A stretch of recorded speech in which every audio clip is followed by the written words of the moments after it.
Uh-oh, nothing burger alert. Hold the tomato, I don't like them. Ladies and gentlemen, my last, 3 videos have been about things that don't really matter all that much in the real world, and I'm really looking to keep that streak going. That's the way I like it. My personal favorite style of video is one where I take a 1.5 minute long clip that most people would scroll right past, and I find some way to connect it to this big picture that people make fun of me for in the comments. It makes me a better person. Now, I don't really want to be that guy who's social media is ruining everything, because I mean, at the end of the day, social media pays my bills, and you kind of got to brown nose the boss, you know? But I think it's pretty fair to say that social media has changed the way that pretty much everybody behaves. Obviously, some more than others, but I feel like for the most part, some things have been kind of universal. Now look, I'm not a scientist or anything, but I feel like what's happening here is everybody who has a phone is being exposed to literally anything they could ever dream of. And when I say that, I'm not even really just talking about bad things. Obviously, that's a whole problem in and of itself, but more so, I'm talking about ideas that,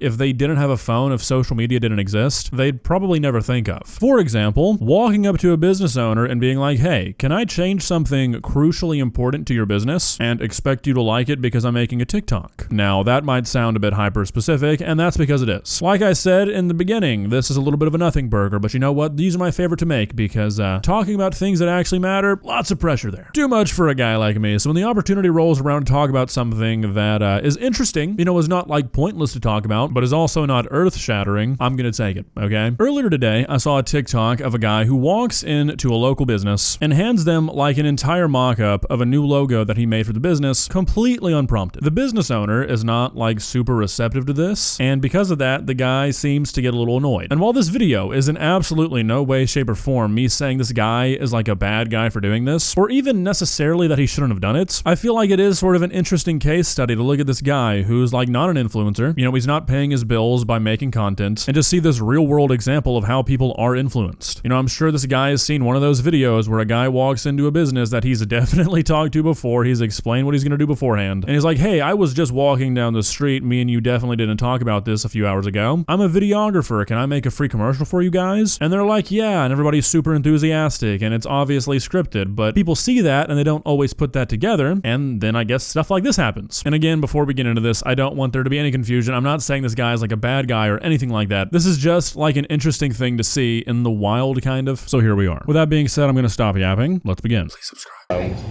I redesigned your guys' logo. That's awesome. For free. No, you don't have to do that. So today I tried redesigning this restaurant's logo, and yeah, she didn't really love it. I saw this southern restaurant downtown. The logo wasn't bad, but it wasn't really telling their story. Okay, so right off the bat, I feel like the premise of this video is probably what garnered the negative reaction. I mean, this is essentially walking into somebody's business and being like, hey, that logo that you or a family member probably designed, I thought it was so fucking bad that I went out of my way to design a completely new logo for you for free because it was so ugly I was just tired of looking at it. Now, obviously, that's probably not what this guy meant, but I feel like it'd be sort of hard to not take something like this that way. I feel like a much better way to go about this would be going door to door and saying, look, I'm doing this TikTok video where I redesign a company's logo for free. Are you interested? Which is interesting because this guy has done that in the past. Literally exactly that. So why he didn't just do that again for this, unsure. Here's why. The font's busy, it's hard to read, and the logo doesn't say homemade comfort food. But I think we can get more customers into the building if we leaned into the restaurant's identity. You can't expect people to see the quality of your restaurant if your logo doesn't say it, but if we show some character with this rustic farmhouse font, and make the logo clean and legible. Okay, so this is basically the final product, and while it's not a bad logo, I find it kind of ironic that he's the old logo doesn't really represent the identity of the restaurant, which is Southern comfort food, and his solution for that is to make a logo that looks like a noodle restaurant in the gentrified part of the city. Again, not a terrible logo, but I see that logo, and I'm definitely thinking I'm about to eat some pho made by a guy named Kyle. I will agree, the old logo is not the best logo I've ever seen, but we're going the wrong direction with this one. The message becomes clear. So I made this. Clean, rustic, inviting.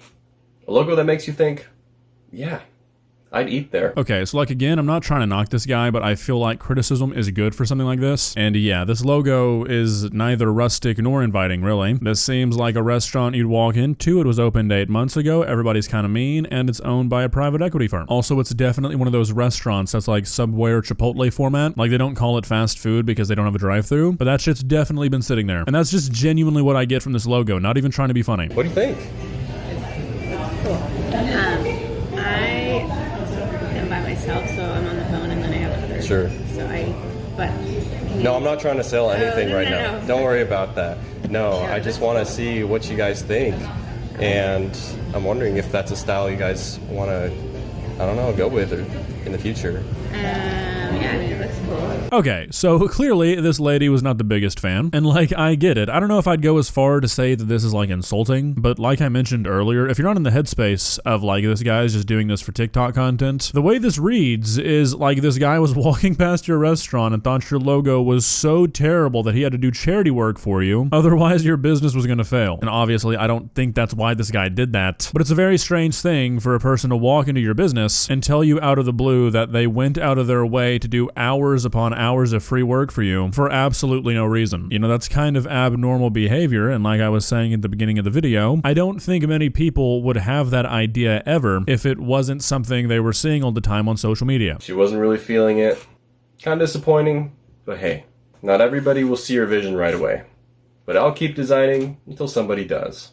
Follow and watch me transform more brands around town. So in this video, this guy takes it fairly well. He doesn't really seem to be making that big of a deal about it. The only thing I disagree with is I don't really think this is a vision issue. Again, I think this is a walking into a business issue and being like, hey, your logo's ass. Take a new one. You can thank me later. The only thing kind of weird is the caption he put on this video. At first, he says that he understands her reaction, but then he writes, she told me she was busy at the moment and that I should come back around 2 to talk about the logo further, so I agreed and then left the restaurant. I came back at exactly 2 to find out by one of her employees that she had left for the day. Basically, this is what that told me. Please don't bother me. That was frustrating because I literally wasted like 30 minutes to commute back there. Well, at least they have a nice logo to hold on to. Maybe they'll call me up one day when they decide to use it. So, like, just kind of weird. Yeah, she probably should have just said in the moment that she's not really interested, but it was your decision to do this. She doesn't really have to accommodate it. You're basically cold calling this lady in a much, much more aggressive way, which is a universally disliked thing. You've got to expect this kind of shit. Anyways, like I've mentioned, at the end of the day, this is not really that big of a deal. It's not even really a deal, but I do think it's always a good idea to step back for a moment and be like, huh, did I see a certain kind of TikTok video one too many times and that made me think doing something kind of wacky is okay? Or just anything in general, really. Like, it's a good idea to kind of monitor yourself and see how social media is affecting you personally, because a lot of people are going to be quick to say that it doesn't, and I really don't think that's going to be true for most people. If you're alive right now, which if you're watching this video, I hope you are part of the group of humans that is being exposed to more things than any other group of humans ever. Like, genuinely, if you go back far enough, I don't think this is going to be true like anytime recently, but there's a good chance that we get exposed to more unique shit every single day than some humans experienced in their entire life. You know what I mean? Like, that can't just not affect you in any way, and a lot of the ways might be positive, but it's changing you. It is manipulating you in some way. And I think as social media grows more and more and more, it's going to become more and more important to sort of monitor within yourself what exactly those changes are. You know, don't believe just because you're seeing it all over social media that that's how people live, that's how everyone else is but you, that's acceptable, you know, whatever it might be. These days, more than ever, of course, the internet's never been real life. I don't know about you guys, but when I'm out with friends, or when I'm out running errands, when I'm going to the gas station, you know, whatever it might be, it sincerely feels like a completely different world than what I see on my phone. You know what I mean? Like, obviously, no shit, it's a different world, but I just feel like the phrase go outside has never been more important. It's just a whole different world out there, guys. You wouldn't believe it. Well, guys, what do you think? Like I said, this is kind of a nothing burger at the end of the day, but I still think it's important. Maybe it's like amplified for me because I'm kind of on social media for a living. I consume a lot of it, and I'm not gonna try and like blame that on my job. I'd be on social media a lot regardless. A lot of people are, and it's just important. A lot of people like to be like, oh, well, social media would never change me, would never influence me. And like I said, I just don't really think that's possible anymore. Unless you just don't have a phone, but even then, the people you interact with, they're gonna be consuming social media unless you live like in the middle of nowhere and your family isn't allowed to have phones. You make all your own shit and you never go into town. Okay, maybe, but the way social media affects you is so subtle and it's kind of like a long game. I just think a lot of people aren't noticing it. It's genuinely something that you should sit down and think about. You might be surprised. So yeah.